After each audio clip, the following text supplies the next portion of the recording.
ನಮಸ್ತೆ ಫ್ರೆಂಡ್ಸ್, ಎಲ್ಲರೂ ಹೇಗಿದ್ದೀರಾ? ಸ್ಕಂದ ಕ್ರಿಯೇಟರ್ಸ್ಗೆ ಸ್ವಾಗತ. ನಾವಿವತ್ತು ಒಂದು ಹಳ್ಳಿ ರುಚಿಯಲ್ಲಿ ತರಕಾರಿ ಸಾಂಬಾರು ಮಾಡೋದು ಹೇಗೆ ಅಂತ ತಿಳ್ಕೊಳ್ಳೋಣ ಬನ್ನಿ. ತರಕಾರಿ ಸಾಂಬಾರು ಅಂದ ತಕ್ಷಣ ಪ್ರತಿಯೊಂದು ಮನೆಯಲ್ಲೂ ಒಂದೊಂದು ರೀತಿ ಮಾಡ್ತೀರಾ. ಕೆಲವರು ಬೇಳೆ ಹಾಕಿ ಕೂಗಿಸಿ ಬೇಳೆ ತರಕಾರಿ ಸಾಂಬಾರು ಮಾಡಿದ್ರೆ, ಕೆಲವರು ಮಸಾಲೆ ಕಾಯಿ ಎಲ್ಲ ರುಬ್ಬಿ ತರಕಾರಿ ಸಾಂಬಾರು ಮಾಡ್ತೀರಾ.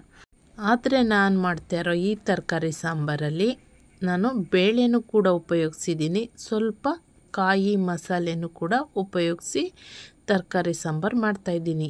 ಇದಕ್ಕೇನು ಹೆವಿ ಆದಂಥ ಐಟಮ್ಸ್ ಏನು ಬೇಕಾಗಿಲ್ಲ. ಮನೇಲಿರೋಂಥ ಕಡಿಮೆ ಇಂಗ್ರೀಡಿಯೆಂಟ್ಸ್ನ ಬೆಳೆಸ್ಕೊಂಡು ನಾವು ಈ ತರಕಾರಿ ಸಾಂಬಾರನ್ನ ಮಾಡ್ಬೋದು. ನೋಡಿ, ಇಲ್ಲಿ ನಾನು ಸ್ವಲ್ಪನೇ ಕಾಯಿ ತೊಗೊಂಡಿದ್ದೀನಿ. ಅರ್ಧ ಬಟ್ಲು ಕಾಯಿ, 2 ಮೀಡಿಯಮ್ ಸೈಜ್ ಈರುಳ್ಳಿ, 2 ಟೊಮೊಟೊ, 1-2 ಸ್ಪೂನು ಕಡಲೆ, ಸ್ವಲ್ಪ ಕೊತ್ತಂಬರಿ, ಒಂದು ಸ್ವಲ್ಪ ಚಕ್ಕೆ, ಲವಂಗ, ಚೂರು ಶುಂಠಿ, ಮತ್ತು ಇಲ್ಲಿ ನೋಡಿ, ಇದು ಬೇಳೆ ಸಾಂಬಾರು ಪೌಡ್ರು. ಎಲ್ಲರೂ ಮನೇಲೂ ಬೇಳೆ ಸಾಂಬಾರು ಪೌಡ್ರನ್ನ ಮಾಡಿಟ್ಕೊಂಡಿರ್ತಾರಲ್ಲ, ಆ ಪೌಡ್ರು ಅಷ್ಟನ್ನು ಒಟ್ಟಿಗೆ ಇದೆಲ್ಲ ಸೇರಿಸಿ ಒಟ್ಟಿಗೆ ಈರುಳ್ಳಿ ಎಲ್ಲ ಹಚ್ಚಿಟ್ಕೊಂಡು ರುಬ್ಬಿ ಮಸಾಲೆನೇ ಎತ್ತಿಟ್ಕೋಬೇಕು.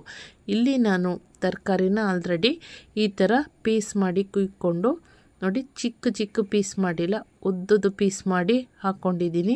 ನಾನಿಲ್ಲಿ ಡಿಫ್ರೆಂಟಾಗಿ ಒಂದು ಅರ್ಧ ಕ್ಯಾಪ್ಸಿಕಮ್ನು ಕೂಡ ಈ ತರಕಾರಿ ಸಾಂಬಾರಿಗೆ ಹಾಕ್ತಾಯಿದ್ದೀನಿ. ನೀವು ಕೂಡ ಕ್ಯಾಪ್ಸಿಕಮ್ನ ಸೇರಿಸಿ ತರಕಾರಿ ಸಾಂಬಾರು ಮಾಡಿ ನೋಡಿ, ತುಂಬ ಟೇಸ್ಟಿಯಾಗಿ ಒಳ್ಳೆ ರುಚಿಯಾಗಿರುತ್ತೆ. ಇಲ್ಲಿ ಬೀನ್ಸ್ ಇದೆ ಮತ್ತು ಕ್ಯಾರೆಟ್ ಇದೆ. ನೋಡಿ, ಇದು ಪಿಂಕ್ ಕಲರು ಬೇಳೆ ಬರುತ್ತಲ್ಲ, ಅದನ್ನು ಸ್ವಲ್ಪ ಯೂಸ್ ಮಾಡ್ತಾಯಿದ್ದೀನಿ. ಎಲ್ಲನೂ ಒಟ್ಟಿಗೆ ಕೊಯ್ದು ಬೀನ್ಸು, ಕ್ಯಾರೆಟ್ ಮತ್ತು ಆಲೂಗೆಡ್ಡೆ ಮತ್ತು ಕ್ಯಾಪ್ಸಿಕಮ್, ಸ್ವಲ್ಪ ಬೇಳೆ ಎಲ್ಲ ಒಟ್ಟಿಗೆ ರೆಡಿ ಮಾಡಿ ಇಟ್ಕೊಂಡಿದ್ದೀನಿ. ಇಲ್ಲಿ ನೋಡಿ, ಮಸಾಲೆನ ರುಬ್ಬಿ ಇಟ್ಕೊಂಡಿದ್ದೀನಿ. ಇಷ್ಟು ರೆಡಿ ಮಾಡಿ ಇಟ್ಕೊಂಡ್ರೆ ಸ್ವಲ್ಪ ಒಂದು ಅರ್ಧ ಈರುಳ್ಳಿನ ಕಟ್ ಮಾಡಿ ಇಟ್ಕೊಂಡ್ರೆ ಒಗ್ಗರಣೆಗೆ ಅಂತ ಅರ್ಧ ಈರುಳ್ಳಿನ ಕಟ್ ಮಾಡಿ ಇಟ್ಕೋಬೇಕು. ನೋಡಿ, ಈಗ ಇಷ್ಟು ತರಕಾರಿ ನಾನು ತಗೊಂಡಿದ್ದೀನಿ. ನಿಮಗೆ ಯಾವ್ಯಾವ ರೀತಿ ತರಕಾರಿ ಬೇಕು ಎಲ್ಲ ಇದಕ್ಕೆ ಮಿಕ್ಸ್ ಮಾಡಿಕೊಂಡು ನೀವು ತರಕಾರಿ ಸಾಂಬಾರನ್ನ ಮಾಡ್ಕೋಬೋದು. ಆದರೆ ಮಸಾಲೆ ಮಾತ್ರ ಈ ರೀತಿಯೇ ಮಾಡಿ ಹಾಕ್ಕೊಳ್ಳಿ. ಯಾವುದೇ ತರಕಾರಿ ಆದರೂ ಪರವಾಗಿಲ್ಲ, ತುಂಬ ಟೇಸ್ಟಿಯಾಗಿ ಬರುತ್ತೆ.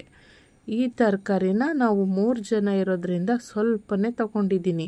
1/4 kg ಬೀನ್ಸು, 1-2 ಕ್ಯಾರೆಟು, 2 ಆಲೂಗೆಡ್ಡೆ, ಸ್ವಲ್ಪ ಬೇಳೆ, ಒಂದು ಅರ್ಧ ಕ್ಯಾಪ್ಸಿಕಮ್, ಇಷ್ಟು ಮಾತ್ರ ತೊಗೊಂಡಿದ್ದೀನಿ. ನಿಮ್ಮನೆ ತುಂಬ ಜನ ಇದ್ದರೆ ತುಂಬ ನೀವು ತರಕಾರಿಗಳನ್ನ ತಗೊಂಡು ತರಕಾರಿ ಸಾಂಬಾರನ್ನ ಮಾಡ್ಬೋದು. ಇಷ್ಟೇ, ಖಾರಕ್ಕೆ ಇನ್ನು ಎಕ್ಸ್ಟ್ರಾ ಏನು ಹಾಕೋದು ಬೇಕಾಗಿಲ್ಲ. ಇವಾಗ ಒಂದು ಅರ್ಧ ಈರುಳ್ಳಿನ ಹೀಗೆ ಚಿಕ್ಕದಾಗಿ ಹಚ್ಚಿ ಪಕ್ಕಕ್ಕೆ ಇಟ್ಕೊಂಡಿರೋಣ. ಸ್ಟವ್ ಮೇಲೆ ನಾವು ಕುಕ್ಕರ್ ಇಟ್ಟು 1-2-3 ಸ್ಪೂನ್ ಎಣ್ಣೆ ಹಾಕ್ಕೊಂಡು, ಆ ಎಣ್ಣೆ ಕಾದ್ಮೇಲೆ ಒಂದು ಅರ್ಧ ಈರುಳ್ಳಿ ಸಣ್ಣಕ್ಕೆ ಹಚ್ಕೊಂಡಿದ್ದು ಈರುಳ್ಳಿನ ಒಗ್ಗರಣೆಗೆ ಹಾಕೋತಾ ಇದ್ದೀನಿ. ಇದು ಸ್ವಲ್ಪ ಬ್ರೌನ್ ಕಲರ್ ಬರೋವರೆಗೆ ಈರುಳ್ಳಿ ಕುಕ್ಕರ್ನಲ್ಲಿ ಬೆಂದಾದಮೇಲೆ ನೆಕ್ಸ್ಟು ನಾವು ತೊಳೆದು ಚಿಕ್ಕದಾಗಿ ಪೀಸ್ ಮಾಡಿ ಇಟ್ಕೊಂಡಿರೋಂಥ ತರಕಾರಿ ಪೀಸಸ್ಗಳನ್ನ ಈ ಕುಕ್ಕರ್ಗೆ ಸೇರಿಸ್ಕೊತಾ ಇದ್ದೀನಿ. ಪಾತ್ರೆಯಲ್ಲೂ ಕೂಡ ಬೇಯಿಸ್ಬೋದು. ಬೇಳೆ ಎಲ್ಲ ಇರೋದ್ರಿಂದ ತುಂಬ ಹೊತ್ತಾಗುತ್ತೆ ಅಂದ್ಬಿಟ್ಟು ನಾವು ಕುಕ್ಕರ್ನಲ್ಲಿ ಒಂದೇ ಒಂದು ವಿಷಲ್ನ ಕೂಗಿಸ್ಕೊತಾ ಇದ್ದೀನಿ. ನೋಡಿ, ಬೇಳೆ ತರಕಾರಿ ಎಲ್ಲ ಒಟ್ಟಿಗೆ ನಾನು ಹಾಕಿ ಚೂರು ಉಪ್ಪನ್ನು ಹಾಕಿ ತರಕಾರಿ ಉಪ್ಪು ಹಿಡಿಬೇಕು ಅಂತ ಈರುಳ್ಳಿ ಜೊತೆ ಮಿಕ್ಸ್ ಮಾಡಿ ಒಗ್ಗರಣೆ ಕೊಡ್ತಾಯಿದ್ದೀನಿ. ಕೆಲವರು ತರಕಾರಿ ಸಾಂಬಾರಿಗೆ ಸಾಂಬಾರೆಲ್ಲ ಆದಮೇಲೆ ಲಾಸ್ಟಲ್ಲಿ ಒಗ್ಗರಣೆ ಕೊಡ್ತಾರೆ. ಆದರೆ ನಾವು ಫಸ್ಟೇ ಇಲ್ಲಿ ನಾನು ಒಗ್ಗರಣೆ ಹಾಕೋತಾ ಇದ್ದೀನಿ. ನೆಕ್ಸ್ಟ್ ನಾವು ಇಲ್ಲಿ ಖಾರ ರುಬ್ಬಿ ಇಟ್ಟಿದ್ವಲ್ಲ, ಸ್ವಲ್ಪ 2-3 ನಿಮಿಷದಲ್ಲಿ ನಾವು ಇದನ್ನು ಬೇಯಿಸ್ಕೊಂಡಾದ್ಮೇಲೆ ತರಕಾರಿನ ನೆಕ್ಸ್ಟ್ ಇದು ಮಸಾಲೆನ ನಾನು ಈ ತರಕಾರಿ ಜೊತೆಗೆ ಸೇರಿಸ್ಕೊತಾ ಇದ್ದೀನಿ. ಮಸಾಲೆನ ಹಸಿ ವಾಸನೆ ಹೋಗೋವರೆಗೆ ಚೆನ್ನಾಗಿ ಸ್ವಲ್ಪ ಹುರ್ಕೊಂಡು, ಮತ್ತೆ ಇಲ್ಲಿ ನೋಡಿ ಎಷ್ಟು ಬೇಕು ನೀರು, ನಮ್ಮ ಅಳತೆಗೆ ಅಷ್ಟು ನೀರನ್ನು ಹೆಚ್ಚಿಸ್ಕೊಂಡು ಇದು ಕುದಿಯುವಾಗ, ಒಂದು ಕುದಿ ಬರುವಾಗ ನಾವು ಇಲ್ಲಿ ಸ್ವಲ್ಪ ಉಪ್ಪು ಹಾಕ್ಕೊಂಡು, ಯಾಕಂದರೆ ಒಗ್ಗರಣೆಗೆ ಆಲ್ರೆಡಿ ಸ್ವಲ್ಪ ಉಪ್ಪು ಹಾಕಿದ್ದು, ಇಲ್ಲಿ ಒಂದು ಅರ್ಧ ಸ್ಪೂನಷ್ಟು ಉಪ್ಪು ಹಾಕ್ಕೊಂಡೆ. ಮತ್ತು ನೋಡಿ, ಹೀಗೆ ಕುದಿ ಬಂದಾಗ ನಾವು ಇಲ್ಲಿ ಕುಕ್ಕರ್ ಲಿಡ್ನ ಕ್ಲೋಸ್ ಮಾಡಬೇಕು.